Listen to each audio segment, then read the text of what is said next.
ये है बम्बा महाराज नोटिया जी, जो अटल जनशक्ति पार्टी के राष्ट्रीय प्रभारी हैं। ये हिमाचल से आया। सोशल मीडिया के माध्यम से और न्यूज़पेपर के माध्यम से बम्बा महाराज ने पहले ही चेताया था कि किसान आंदोलन को वह खुद समाप्त कर सकते हैं अगर सरकार मुझसे बात करे और या सुप्रीम कोर्ट मुझसे बात करे तो। लेकिन उसी में जो कल 26 जनवरी को किसानों का जो आंदोलन ने उग्र रूप लिया, उसको देखते हुए नोटिया ने ये कहा कि मैंने कल दिल्ली पुलिस को फ़ोन करके 100 नंबर का कॉल किया 1:30 बजे करीब, और इनको ये कहा कि ये किसान लोग नहीं हैं, किसान के रूप में कोई और लोग हैं, इनको देखते ही गोली मारने का आदेश दें, क्योंकि पुलिस भी तो अपनी प्रोटेक्शन में, अपने बचाव में गोली मार सकती है। और इतने पुलिस वाले घायल हो गए हैं, उन पे भी अपना शोक व्यक्त किया। और साथ ही साथ उन्होंने कहा कि जिस तरह इन लोगों ने तिरंगे का अपमान किया, देश का अपमान किया लाल किले पर, ये नहीं होना चाहिए था, दुर्भाग्यपूर्ण है। इन लोगों को गोली मारनी चाहिए थी पुलिस को। और क्या कहा नोटिया जी ने, आइए आपको सुनाते हैं। मुझे खबर मिला न्यूज़ चैनल के माध्यम से, तो मैंने ये कॉल किया पुलिस को, जो आप फायरिंग कीजिए, क्योंकि सबसे पहले पुलिस की सुरक्षा आवाज। कई बार न्यूज़पेपरों के माध्यम से, सोशल मीडिया के माध्यम से, न्यूज़ चैनल के माध्यम से, जब से किसान आंदोलन चला था तब से आपने सरकार से और सुप्रीम कोर्ट से आग्रह किया था कि इस आंदोलन को मैं समाप्त कर सकता हूं अगर सरकार या सुप्रीम कोर्ट मुझसे बात करे तो। लेकिन कल आपने देखा जिस तरीके से 26 जनवरी वाले दिन किसानों ने उपद्रव मचाया, अराजकता फैलाई, और तो और लाल किले पे हमारे तिरंगे झंडे को उतार के अपना झंडा लगाया, जिससे पूरे भारत देश का अपमान हुआ। किस नजर से देखते हैं आप ये? देखिए, यह काम तो होना ही था, क्योंकि मैं सरकार को, सुप्रीम कोर्ट को, दिल्ली पुलिस को और देश की जनता को एक राष्ट्रीय प्रवर्तक दावा करता होने के नाते, एक राष्ट्रपति का उम्मीदवार भी होने के नाते और एक अटल जनशक्ति पार्टी का राष्ट्रीय प्रभारी होने के नाते अपना कर्तव्य जो था उसके तहत हमने देश हित में, किसानों के भी हित में, इन अराजक तत्वों से, इन हठ आंदोलनकारियों से, इन खालिस्तानियों से, पाकिस्तानियों से, टुकड़े टुकड़े गैंग से, इन कनाडा के सरकार के समर्थक उपद्रवी तत्वों से, पाकिस्तान समर्थक उपद्रवी तत्वों से, ब्रिटेन समर्थक उपद्रवी तत्वों से और चीन तथा सबसे बड़ा देशद्रोही आस्तीन का सांप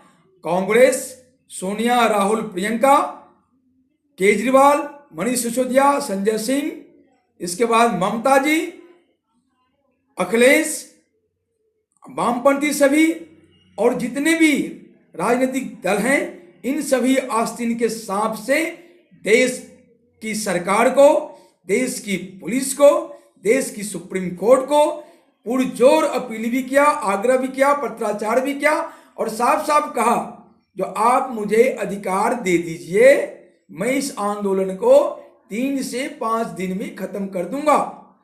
और इन्हें बेनकाब भी कर देता। ये जो जोगिंदर यादव हैं, ये मोहम्मद जोगिंदर यादव हैं, ये मोहम्मद सलीम हैं। मतलब आप देखिए, यहाँ पर गजवाए हिंद चल रहा है, यहाँ कोई किसान आंदोलन नहीं चल रहा है। यहाँ जो कुछ भी है, सिख के बेस में मुसलमान हैं, किसान के बेस में मुसलमान हैं, किसान के बेस में गजवाए हिंद की सारी तैयारी चल रही है। चारों ओर हिंदुस्तान एक कौम के मतलब टारगेट पर, हमारे घर से लेकर हमारे बाहर तक हर जगह एक कौम हिंदुस्तान को टारगेट कर चुका है। और इस टारगेट को ये सब पूरा सरकार अनजान बन गया है, जबकि मैं शुरू से इनको समझते आया हूँ, समझाते भी आया हूँ और कहते आया हूँ, जो देखिए, इस किसान आंदोलन को खत्म करने के लिए आप मुझे अधिकार दे दीजिए। आप बेवजह गलत ट्रैक पर जा रहे हैं, सुप्रीम कोर्ट गलत ट्रैक पर जा रही है, लेकिन ये सुना नहीं। कल के टाइम में जब मुझे पता चला आंदोलन उपद्रवकारी उग्र हो गया है, तो मैंने 149 पे 100 नंबर कॉल करके पुलिस को चेताया और लिखवाया कंप्लेंट, आप लिखिए और फायर कीजिए। जबकि मैं दिल्ली पुलिस को कहना चाहूंगा, क्या उसकी डिटेल है आपके पास? जो हाँ है वो ऑलरेडी रजिस्टर्ड है। 1:39 का टाइम बता रहा हूँ, 100 नंबर कॉल हमने किया, हमारे मोबाइल से गया है। बाकी मैं आपको ये बता रहा हूँ, दिल्ली पुलिस ने जो कह रहा मैं संयम का परिचय दिया, क्यों भाई आपने संयम का क्यों परिचय दिया? आपको अपनी जान की सुरक्षा का अधिकार नहीं है? आप अगर मर जाएंगे, दिल्ली पुलिस मर जाएगी तो दिल्ली कौन सुधारेगा? देश में सुरक्षा कौन करेगा? तो दिल्ली पुलिस ने कल गलती की है। आपको संयम नहीं बरतना था। आपको जितनी आम लोगों की जान की कीमत है, जितनी जनता की जान की कीमत है, उससे ज्यादा दिल्ली पुलिस के जान की कीमत है हमारी नजर में। क्योंकि दिल्ली पुलिस का भी परिवार है, बाल है, बच्चे हैं, उनके भी ड्यूटी करने के बाद जो बच्चा परिवार को किसी का भी सदस्य जो दिल्ली पुलिस में है वो घर वापस लौट के नहीं जाता होगा तो कुछ साफ साफ बात करें तो उसका क्या कहना है? सुनिए, भारत का अपमान, सुनिए वो मैं इस आ रहा हूँ। मैं पहले दिल्ली पुलिस पर बात कर लूँ आपको, क्योंकि दिल्ली पुलिस ने कल जितनी बड़ी गलती की है इस पर मैं बात करना चाहूंगा। संयम बरतने का कोई मतलब नहीं है। किसी भी सुरक्षाकर्मी को जो सुरक्षा के काम में लगा हुआ है उन्हें संयम बरतने के लिए ऐसे माहौल में आवश्यकता नहीं है। मैं देखा हूं दैनिक जागरण में उपद्रवी पुलिस वाले को, सुरक्षाकर्मी को लाठी से मार रहे हैं, वो हाथ जोड़ रहा है। ये गलत बात है। आपको सुरक्षा की दायित्व दिया गया है तो सबसे पहले आप अपनी सुरक्षा को भी देखेंगे, आप अपनी भी जान बचाएंगे। जब दिल्ली पुलिस की जान बचेगी तो दिल्ली की जान बचेगी, किसी भी सैनिक की जान बचेगी तो देश की जान बचेगी। तो सबसे पहले आप अपनी जान को बचाने के लिए क्या करना है उसको देखिए। ये सुनिए, ये गलत परिपाटी सरकार ने डाल रखा है, धैर्य रखो, संयम बरतो। नहीं, हमारे नीति में सुरक्षाकर्मी धैर्य नहीं बरतेंगे, उन्हें अपनी जान की पहले चिंता करनी चाहिए, क्योंकि वो भी एक परिवार के सदस्य है और उनकी जान की कीमत इसलिए है, वो सुरक्षित है तो दिल्ली सुरक्षित है, सैनिक सुरक्षित है तो देश सुरक्षित है। इसलिए उनको फ्री ऑफ पावर होनी चाहिए, अपनी सुरक्षा पलक दिल्ली की सुरक्षा। इसलिए मैं आपके कहना चाहूंगा कल की तारीख में दिल्ली पुलिस को धैर्य और संयम की जरूरत नहीं थी, उन्हें फायर करने की जरूरत थी। 2-4 उपद्रवी मर जाते खालिस्तानी पाकिस्तानी टुकड़े टुकड़े गैंग देशद्रोही, तो कोई गम नहीं था। पूरा देश आपके साथ खड़ा है, दिल्ली पुलिस के साथ खड़ा है। आपने संयम बरत के गलती की। मैं आपको इस मैसेज के माध्यम से खासकर दिल्ली पुलिस से कहना चाहूंगा कि आप आज के बाद ऐसे किसी माहौल में किसी भी होम मिनिस्टर की या किसी भी मंत्रिमंडल की आदेश की प्रतीक्षा नहीं करें, क्योंकि आपकी जान बहुत कीमती है। आप अपनी जान की सुरक्षा करें और फायरिंग करें। पहले अपनी जान कैसे बचे इस पर सुनिए। भले किसान भी मारा गया, सुनिए, इस पर काम करें। किसान ट्रैक्टर पलटने से अपनी गलती से मरा है, किसान को कोई मारा नहीं है और वो किसान नहीं मरा है। किसान अगर आंदोलन करते तो किसान के आंदोलन में ये 5 स्टार फैसिलिटी, ये ट्रैक्टर को बख्तरबंद ट्रैक्टर, ये सारी व्यवस्था थी नहीं। जब खुफिया रिपोर्ट में सबको ये पता था, मैं साफ साफ बोला हूं सरकार को, सुप्रीम कोर्ट को, सबको कि भाई ये हठ आंदोलन है, कोई किसानों का आंदोलन नहीं है। और एक एविडेंस नहीं, सैकड़ों एविडेंस, कितने एविडेंस पर कोर्ट का संज्ञान लेगा। मैं इस मामले में सबसे पहले तो दिल्ली पुलिस की संयमता को गलत ट्रीट करता हूं। उन्हें संयम नहीं बरतना चाहिए था, उन्हें फायरिंग करनी चाहिए थी। और दूसरी बात, जिस दिन 25 जनवरी को दिल्ली पुलिस की प्रेस कॉन्फ्रेंस हो रही थी किसान ट्रैक्टर रैली के ऊपर में, हमने वहां भी कमेंट किया था आपने गलती की है और आप इस ट्रैक्टर रैली की परमिशन अभी भी रद्द कीजिए, लेकिन उन्होंने हमारी बात नहीं मानी। हम जब भी जो बात बोला हूं और उसकी अगर इग्नोर किया है सरकार ने, उसका परिणाम इसी प्रकार का मिला है। इसलिए मैं अभी आपके माध्यम से साफ साफ कहना चाहता हूं सरकार को, सबसे पहले सुप्रीम कोर्ट, शाहीन बाग में भी सुप्रीम कोर्ट के हाथ खून से रंगा हुआ है। कोई कुछ कहे या न कहे, नहीं सत्य को बोलूंगा, सही को बोलूंगा। सुप्रीम कोर्ट उस वक्त भी उनका हाथ खून से रंगा था शाहीन बाग में, और दिल्ली के दंगा में सुप्रीम कोर्ट दोषी था। आज भी जो ये घटना हुई है इसके लिए सुप्रीम कोर्ट ही दोषी है। इसके लिए मिस्टर बोबड़े मुख्य न्यायाधीश को इस्तीफा देके साइड हो जाना चाहिए। सुप्रीम कोर्ट के सभी जज इस्तीफा देके साइड हो जाए, नहीं तो सरकार इन सभी जजों को संसद चल रहा है कल से, वहां प्रस्ताव पारित करे और उनको खत्म करे सारे जज को। सुप्रीम कोर्ट किसी लायक नहीं है, शुरू से लेकर अब तक का सुप्रीम कोर्ट के ऑन रिकॉर्ड में मैं साबित कर दूंगा ये सभी जज देश विरोधी तत्व हैं। दूसरी बात, मैं आज धैर्य कह रहा हूं, जो सोनिया गांधी ईसाई है और बोबड़े भी ईसाई है, ईसाई मिलके इस आंदोलन को आगे बढ़ाया, नहीं तो कोई तुक नहीं था। सुप्रीम कोर्ट में जाने के बाद यह मामला ट्रैक्टर का, जब दिल्ली पुलिस गई सुप्रीम कोर्ट ट्रैक्टर आंदोलन को रोकने के लिए, तो सुप्रीम कोर्ट को तुरंत स्टे देना चाहिए। सुप्रीम कोर्ट जगन्नाथ मंदिर पर स्टे दे सकता है, वहां इनके लोगों की जान की कीमत नजर आ रहा था, वहां भगवान से पंगा ले सकता है। वहां ये अराजक तत्व उग्रवादियों से, खालिस्तानियों से सुप्रीम कोर्ट पंगा नहीं ले सकता है। यहाँ सुप्रीम कोर्ट की मंशा ये ईसाई भाई भाई हो गया और देश को जला दिया, देश के संसार कर दिया। इसलिए सुप्रीम कोर्ट के मुख्य न्यायाधीश बोबड़े को पद पर रहने का कोई अधिकार नहीं है।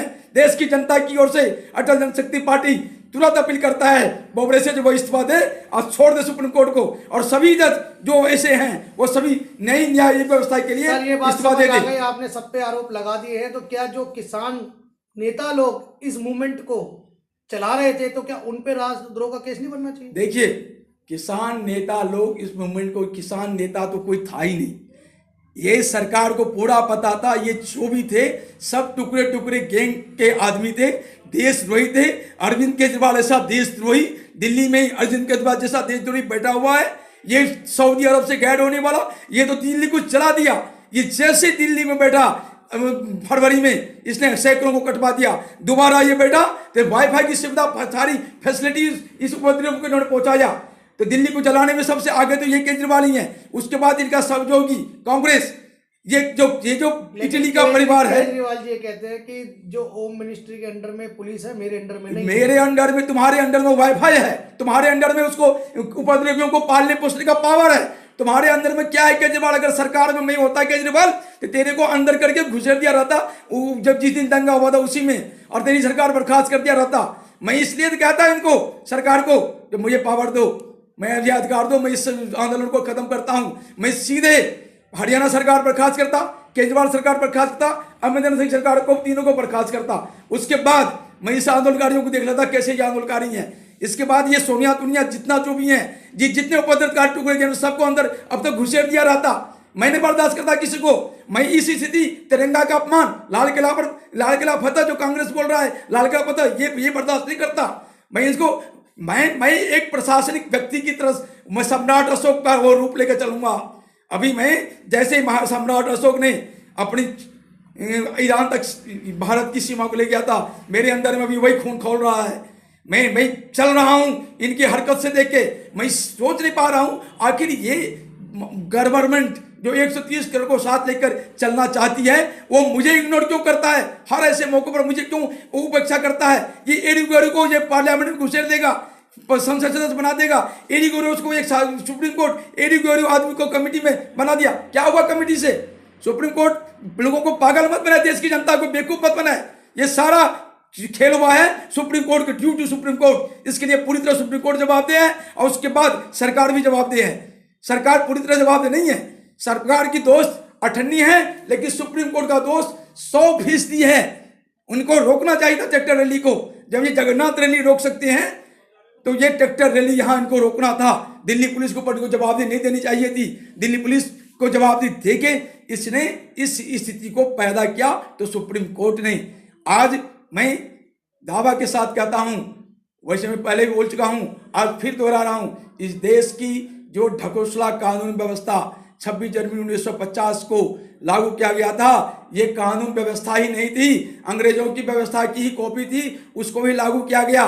और देश की कार्यपालिका, न्यायपालिका व्यवस्था का चतुर्थ स्तंभ मीडिया, ये सब बीमार है, पूरी तरह कैंसर युक्त ग्रस्त है। इनको पूरी ट्रीटमेंट की जरूरत है, इनको संपूर्ण बदलने की जरूरत है। जो हम बदलने के लिए काम शुरू से अब तक कर रहे हैं, और अटल जनशक्ति पार्टी कल की अपनी द्विवार्षिक सम्मेलन में इस मैटर पर पूरी गंभीरता से विचार करके अपनी नई रूपरेखा तय करेगा।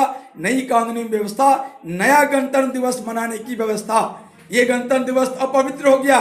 26 जनवरी 1921 को इस गणतंत्र को, नेहरू के भ्रष्ट तंत्र को, नेहरू के पाप को, कांग्रेसियों के पाप को, वामपंथियों के पाप को अपवित्र करके ये साबित कर दिया कि अब इस देश में नया गणतंत्र की ज्योति को जलाना आवश्यक है, नई शासन व्यवस्था को लाना आवश्यक है। और इसी के लिए अटल जनशक्ति पार्टी कल 28 जनवरी 2021 को 1 बजे से 3 बजे राष्ट्रीय कार्यालय में सम्मेलन कर रहा है। द्विवार्षिक सम्मेलन हमारा है। हम इसमें गंभीरता से प्रस्ताव पारित कर हम आगे 2024 तक देश की दशा दिशा को बदल देंगे। हमारी नीति में दिल्ली, देश और दुनिया तीनों को जीतने की, तीनों को बदलने की क्लियर है। और शांति, सुरक्षा और विकास, ये हमारी नीति में साफ और स्पष्ट है। हम इनको लेकर आगे बढ़ेंगे और इन भ्रष्ट तंत्र को, गलत व्यवस्था को, गलत सोच को, दिशाहीन सोच को एक नई दिशा प्रदान करेंगे। इसी के साथ मैं आपका धन्यवाद करता हूं, आपके चैनल को भी धन्यवाद करता हूं और आप यहां तक आए इसके लिए आपका आभार व्यक्त करता हूं। जय हिंद, जय भारत, जय अटल जनशक्ति पार्टी, जय हमारा लक्ष्य।